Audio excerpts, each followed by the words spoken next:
일단 이 책을 읽으시는 분들은 관계를 잘 못 맺으시는 분들일 거예요. 저도 그래요. 책을 쓴다고 관계에 대해서 뭐라 네가 가르칠 자격이 있는 사람이 결코 아니에요. 굉장히 저야말로 관계에 대해서 훨씬 어려웠고 지금도 쉽지 않은 관계에 있는 관계도 있어요.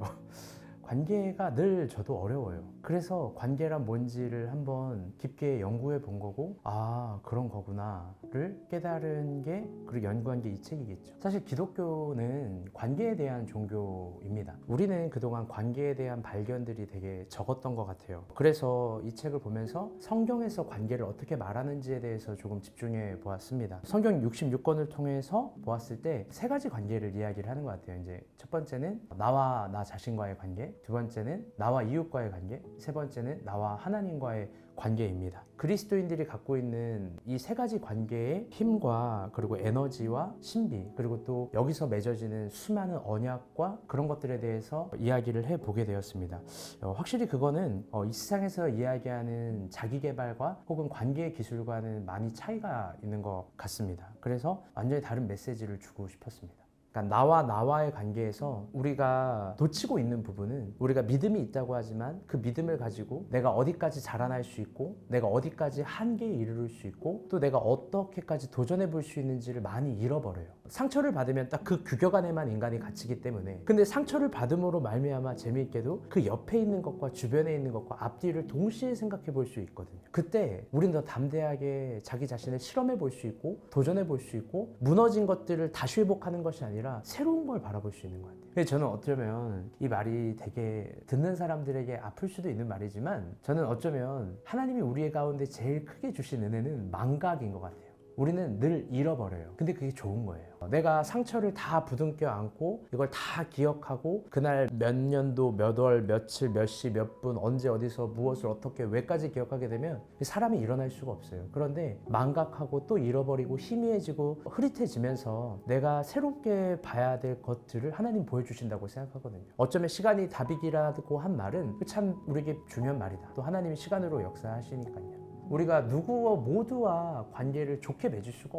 없어요. 사실 예수님도 냉정하게 보면요, 모든 사람들과 관계가 좋지 않았어요. 예수님을 미워하고 싫어하고 질투하고 핍박했던 사람들도 여전히 존재했죠. 예수님 같은 인격에도 불구하고. 예수님이 진짜 맺었던 그런 관계는 어떤 관계였을까? 자신이 이해받고 또 자기가 이해시키려고 했었던 관계. 저는 그게 이웃인데 그 이웃이 바로 12제자라고 생각을 합니다. 12제자의 관계에서만큼은 서운함을 표현했고 또 진실됨을 표현했고 혼내기도 하고 공감하기도 하고, 그렇다면 적어도 그리스도인들이 인식해야 될 그런 12제자 같은 관계, 나의 이웃과의 같은 관계가 어떻게 보면 타인에 대한 관계의 시작점일 텐데, 저는 그거를 오늘 우리가 살아가는 관점에서 교회라고 생각을 했습니다. 우리는 어쩌면 매주 교회를 다녀서 교회를 되게 가볍게 생각하는 것 같아요. 항상 있는 사람, 예배 드릴 때 같이 볼 수 있는 사람. 근데 사실 교회 다니는 사람만큼, 내 옆에 있는 사람만큼 소중한 사람이 없어요. 이게 교회 다니는 사람이라고 표현하기에는 조금 너무 건조한 표현이라서 같은 공동체 원들만큼 소중한 사람들이 없는 것 같습니다. 그리스도인이 굉장히 독특해요. 굉장히 독특하죠. 우리는 괴로우면 소주 마시는 게 아니라 기도를 하고, 우리는 막 힘겨우면 막 여행 가는 것이 아니라, 물론 그럴 수도 있지만 막 금요 철야 예배 드리면 막 회복도 되고, 또 사람에게 줄 수 없는 위로가, 받을 수 없는 위로가 하나님에게 받을 수 있고, 우리는 그렇게 그런 신앙의 내력을 가지고 있는 사람들인데요.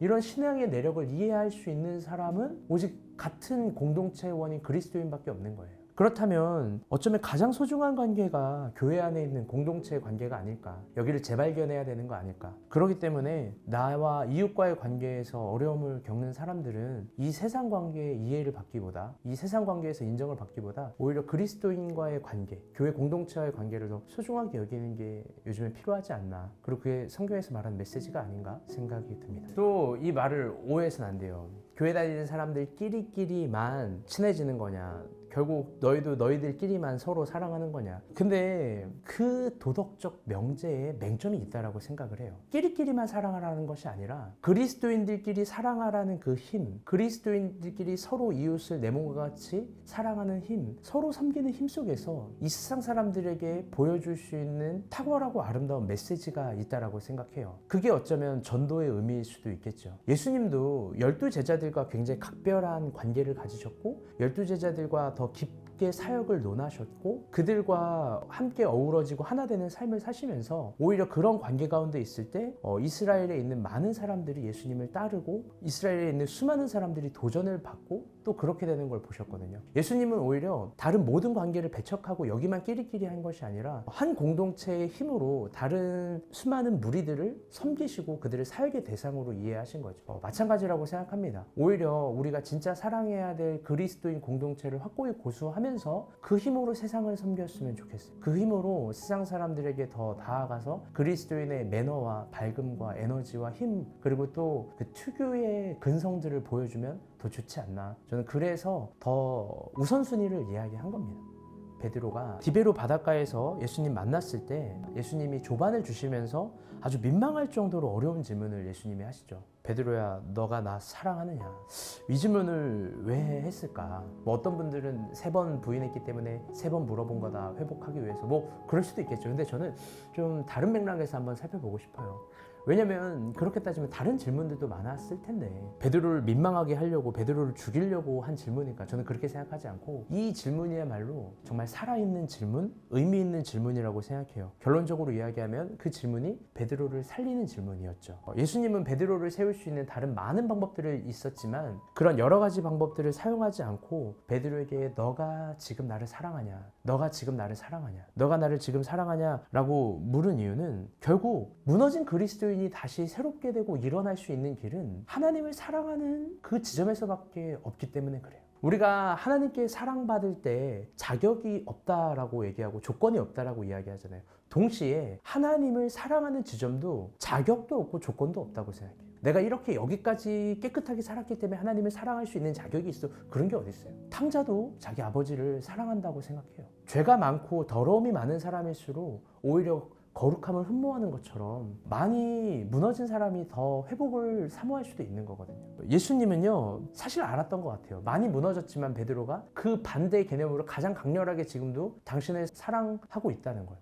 어쩌면 이 질문을 하면서 이 질문을 받으면서 베드로도 긴장했겠지만 이 질문을 하는 예수님은 더 긴장했을 것 같아요. 얘가 다른 대답하면 어떡하지? 그런데 하나님을 사랑하고 하나님을 사랑하는 마음에는 인간의 존재가 새롭게 되고 다시 일어난다라는 지점을 예수님이 알았기 때문에 베드로에게 그 질문을 통과시키고 싶었던 거죠. 그리고 그가 내가 당신을 사랑하는 줄 당신이 안다. 이 얘기를 했을 때 베드로가 그 질문 가운데 잃어버렸던 것들이 다시 회복되고 무너진 것들이 살아나면서 자기가 누구인지를 깨닫는 거죠.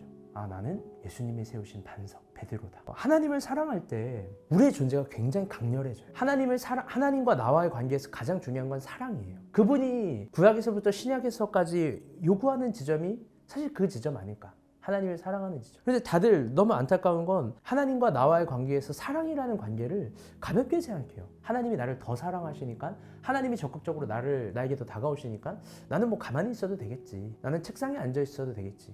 오늘은 내가 좀 내 느낌 따라 사랑을 주기도 하고 사랑을 받기도 하고 뭐 이래도 되겠지. 그런데 하나님의 사랑은 그렇게 있어도 되고 없어도 되고 그런 게 아니거든요. 나와 하나님과의 관계에서 하나님을 사랑한다라는 그 강렬한 지점은 우리가 반드시 통과해야 될 질문이고 통과해야 될 마음의 상태라고 생각합니다. 적극적으로 하나님을 사랑해야만 하나님을 향한 나의 존재의 새로워짐, 내가 다시 거듭남, 내 한계를 깨부수고 일어남, 그게 가능하다고 생각해요. 저는 이 사건 이후로 베드로는 부인할 수도 있고 또 그가 마음에 낙심할 수도 있다고 생각해요. 그런데 그 반대 지점에서 또 하나의 질문들이 일어났을 것 같아요. 그건 내가 지금 주님을 사랑하고 있다. 내가 여전히 민망할 정도로 부끄러운 상태지만 내가 주님을 강렬하게 사랑하고 있다. 이 지점이 한계 무너진 그를 다시 일으키는 거죠. 그게 굉장히 중요하다고 생각합니다. 그래서 다시 새로워지기를 바라시는 분들은 하나님을 사랑해야 돼요. 하나님을 또 사랑해야 되고 하나님 앞에 서야 됩니다. 저는 예수님이 우리에게 관계의 본을 보여주신 건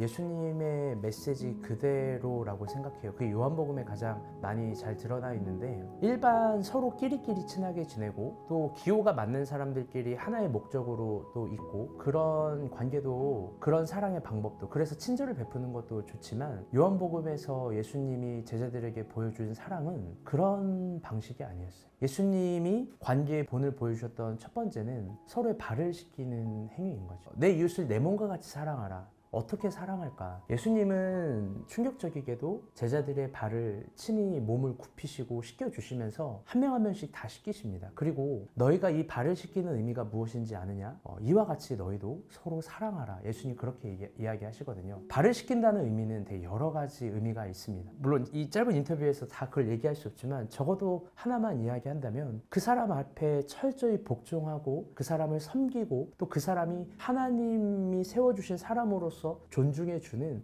그런 철저한 자기 낮아짐, 그게 오늘 우리가 잃어버린 자세인 것 같아요. 우리가 서로를 사랑한다라는 의미는 서로의 무기와 서로의 공격력과 서로의 자랑하고 싶은 것들을 가지고 사랑하는 게 아니잖아요. 내가 너보다 잘났다를 증명하려고 하는 게 사랑의 방법이 결코 아니거든요. 예수님이 제자들을 사랑하셨던 방법은 내가 너보다 낮은 사람이고 인자가 섬김을 받으려 함이 아니고 도리어 섬기려 왔고 또 너희도 이렇게 서로 사랑하려고 하는 것을 보여주기 위함이었던 거죠. 저는 이 모습이 우리 공동체 그리스도인들끼리도 있어야 된다고 생각해요. 서로의 무기를 버리고 서로의 자랑하고 싶은 마음도 내려놓고 자랑하고자 하는 자는 주 안에서 자기의 약함을 자랑하라고 이야기했던 바울의 고백처럼 서로의 연약함을 자랑하고 또 스스로 낮추는 겸손함을 가지고 오히려 우리가 싸워야 될 건 그리스도인들의 공동체가 아니라 그리스도 밖에 있는 세상인 거죠. 저는 그래서 예수님이 철저히 보여주신 섬김, 관계의 본은 낮아짐이라고 생각해요. 많은 사람들이 교회 안에 관계 맺기가 어렵다라고 생각해요. 그 말은 반대로 이야기하면 두 가지로 생각해 볼 수 있을 것 같아요. 관계를 맺고 싶은 교회 안의 그리스도인들에게 낮아져 봤는지, 그리고 자기는 얼만큼 다가가 봤는지. 자신의 속도와 자신의 무게감을 내려놓지 않는 사람은 타인의 공간에 들어갈 수가 없는 거죠. 나는 여기에 열려있으니 너가 나에게 들어와봐. 그거 어린아이와 같은 신앙이에요. 고기를 먹을 수 있는 사람에겐 같이 고기도 먹을 수 있어야 되고, 야채를 먹을 수 있는 사람에겐 야채를 먹을 수 있어야 되고, 또 죽을 먹을 수 있는 사람에게 같이 죽을 먹을 수 있어야 될 만큼 우리는 유연해야 된다고 생각합니다. 그게 바로 우리가 잃어버린 정신, 낮아짐이라고 생각합니다. 저는 예수님의 본을 따라 우리가 좀 낮아지면 어떨까? 우리 스스로 못났다고, 내가 나를 못났다고 할 자격이 되잖아요. 실제로 못난 부분도 많고, 내가 못났다고, 나 당신보다 잘난 게 없는 사람이라고 말해주면 어떨까? 당신과 친해지고 싶다고 솔직하게 말하면 어떨까? 또 내가 밥을 먼저 한 끼 사겠다고, 또 그게 희생이라고 말하고 싶진 않지만 또 그런 매너도 가져보면 어떨까? 그런데 과연 관계가 안 좋아질까? 그건 또 타인의 문제겠죠. 그게 우리 가운데 필요한 낮아짐의 자세라고 생각을 합니다. 그리고 더 나아가서 나중에는 죽기까지 복종하는 마음들, 또 우리가 하나님 앞에서는 자기 스스로를 쳐서 죽기까지 복종하고 그렇게 하나님을 따라가는 마음. 우리가 근데 그렇게 낮아지면 오해하는 게, 낮아져서 내가 없어지고 가치 없어지고 사람들이 나를 비웃고 그렇게 생각하지만 우리가 낮아짐으로 그분이 우리를 또 올리시는 그런 역설도 분명히 있다고 생각합니다. 결론적으로 이런 얘기를 하고 싶습니다. 관계가 무너질 수 있고, 믿었던 관계에 배신을 느꼈을 수도 있고, 그래서 세상이 다 자기를 버린 것 같이 혼자일 수도 있고, 아무도 자기를 알아주지 않는 상태일 수도 있다고 생각해요. 그런데 그렇다고 끝난 게 아니에요. 그렇다고 하나님이 없는 것도 아니고, 하나님은요 뭐든지 다시 시작하게 하세요. 또 새로운 사람을 붙여주시고, 또 새로운 사역을 일으키시고, 또 새롭게 걸어갈 수 있는 길을 보여주세요. 저도 정말 그랬어요. 다시 시작할 수 있다라고 생각합니다. 저는 철저히 이 책을 쓸 자격이 없다고 생각해요. 여전히 관계가 어렵기 때문에, 제가 관계를 맺는 탁월한 기술을 갖고 있는 사람이 정말 결코 아니기 때문에. 그런데 하나 확실하게 말할 수 있는 건, 이 책을 쓸 수 있는 자격이 그래도 하나 존재하는 건, 저는 그래도 무너진 관계 속에서 새롭게 인생을 이해하고 다시 시작했었던 인생의 두 번째가 있었다고 생각합니다. 그 지점은 놀라운 힘이고 놀라운 에너지예요. 그렇기 때문에 관계가 여전히 어려워도 그 관계 가운데 너무 얽매이지 마시고 조금 유연해지시고 가벼워지시고, 하나님이 또 나에게 주신 새로운 관계들이 있지 않나 그걸 보시고, 또 새롭게 걸어가야 될 부분이 있지 않나 그걸 보세요. 끝으로 이런 말을 해보고 싶었어요. 절대 자기 자신을 미워하면 안 돼요. 자기 자신을 미워하면 타인이 자기 자신을 비하하고 없는 말을 지어낼 수 있고 자기 자신을 미워할 수 있어요. 그런데 나마저 나를 미워하면 나는 갈 데가 없어요. 내가 내 자신을 바꿀 수 있으면 나는 뭐든지 바꿀 수 있는 거예요. 나만 나를 바꾸면 되는 거예요. 그럼 나를 바꾸게 하는 힘은 뭐냐? 그게 바로 나와 나 자신과의 관계, 나와 이웃과의 관계, 나와 하나님과의 관계. 거기서부터 바뀐 나는 새롭게 시작되는 지점을 볼 수 있을 겁니다. 그래서 다시 시작할 수 있습니다. 용기 내셨으면 좋겠고요. 저도 거기에 응원을 더하겠습니다.